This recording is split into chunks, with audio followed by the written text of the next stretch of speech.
Teacher talking sports here, and we are almost done with our MLB Mount Rushmore series. In these, I attempt to name the four best players in franchise history. We've done 28 teams, so we got two left, starting with today's the Toronto Blue Jays. The Blue Jays have been in existence since 1977, so 44 years. They won back-to-back World Series in 1992 and 93. Those are their only two World Series appearances.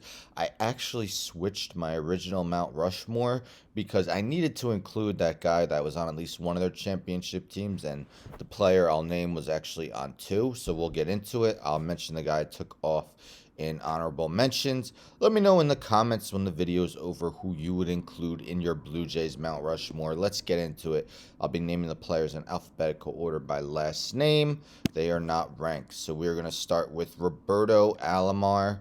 Alomar I originally did not have on my Mount Rushmore, but again, I want to include that guy who was on the World Series teams. Alomar was on both. He was inducted into the Hall of Fame in 2011. He didn't play particularly long with the Blue Jays, 5 seasons. But in those 5 years, from 1991 to 1995, he batted 307 with the 833 OPS, 206 stolen bases, 342 RBIs, 451 runs scored, and 832 hits.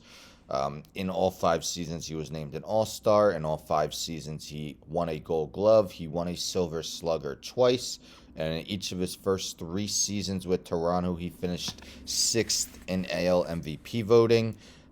Had 53, 49, 55 steals in his first 3 seasons with the team. Batted at least 300 from 1992 to 95. Had 2 straight years, 92 and 93, scoring over 100 runs. Just was an excellent hitter, excellent fielder, won plenty of Gold Gloves even after Toronto when he became a double play tandem with Omar Vizquel in Cleveland. Also had some great postseason exploits to help the Blue Jays win both of their World Series. In 1992, he was named the ALCS MVP when he batted 423 with 2 homers.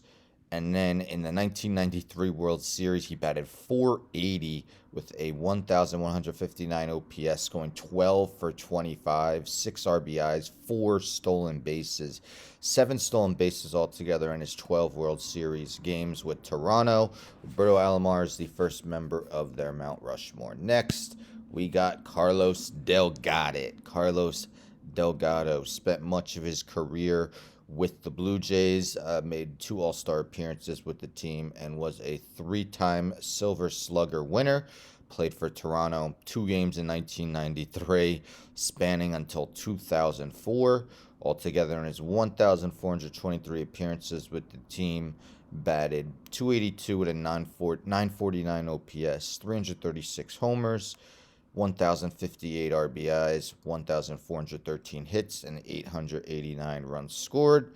Was an All-Star in 2000 and 2003. In that second season, the latter of the two, 2003, he was the runner-up for MVP to Alex Rodriguez. In 2000, he finished 4th in AL MVP voting, led the league in RBIs and OPS in 2003, 145 and 1,019 respectively.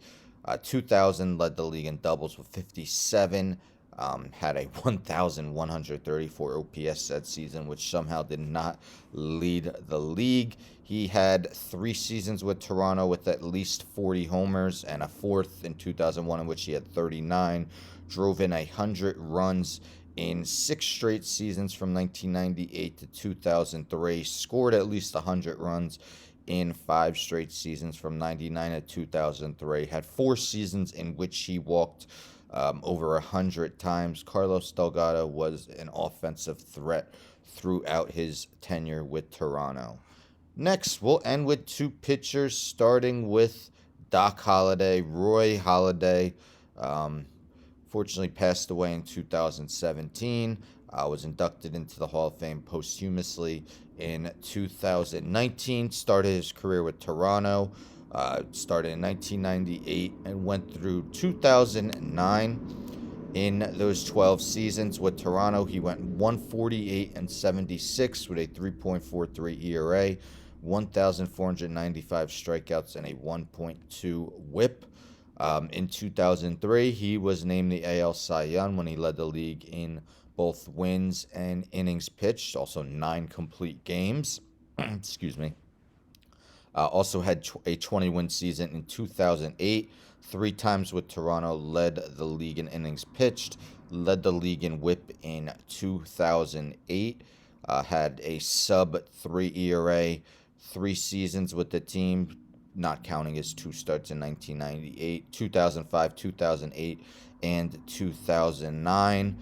He was a guy who struggled to find the plate, as you see in his 2000 season.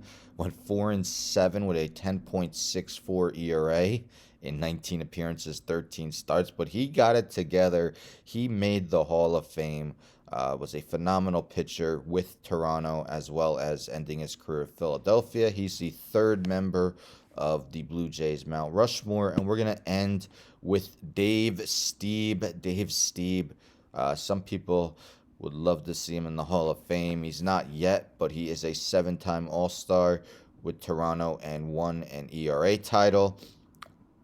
Almost pitched his whole career with Toronto, other than 4 starts with the White Sox in 1993.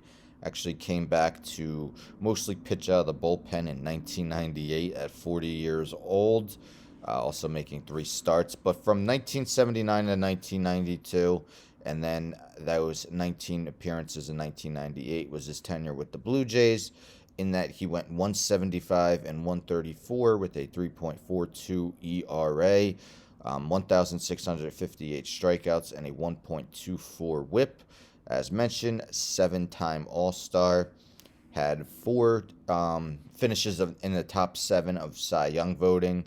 His best coming in 1982 when he finished 4th. Had 4 seasons of at least 17 games won. Had another 3 of at least 14 games won. Led the league in ERA in 1985 at 2.48. Twice led the league in innings pitched. Had almost every season with a sub-3 ERA in his prime. Sub-4 ERA in his prime, other than 86 and 87. Just came out every 5 days and gave Toronto the best chance to win. Was an awesome pitcher, even in 1990. After a couple down seasons, he went 18-6 with a 2.93 ERA. Dave Stieb was actually released in 1992, their first World Series championship team. His pitching was declining, but they did reward him with a World Series ring.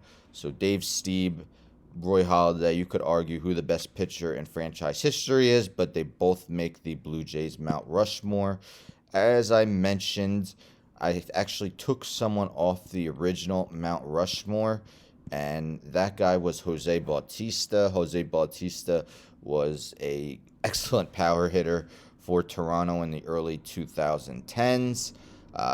Originally had included him, but again, I needed to include someone from those World Series teams. So apologies to Jose Bautista, who now falls into the honorable mention category. There's a bunch of honorable mentions I can name, some from those World Series teams. I'll start with World Series hero Joe Carter. We got Tony Fernandez, George Bell, former MVP, Jesse Barfield, Edwin Encarnacion, Vernon Wells, Jimmy Key, Roger Clemens, who only pitched 2 seasons for the team but won a Cy Young, I believe, in both of them, Juan Guzman, and their best closer in franchise history, Tom Henke. So that'll do it for the Blue Jays Mount Rushmore. We only got one of these bad boys left. I'm doing them daily.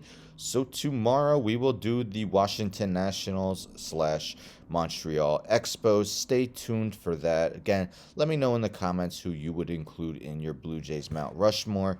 Don't forget to subscribe, like the video, share the video, hit the bell for notifications. I'm out.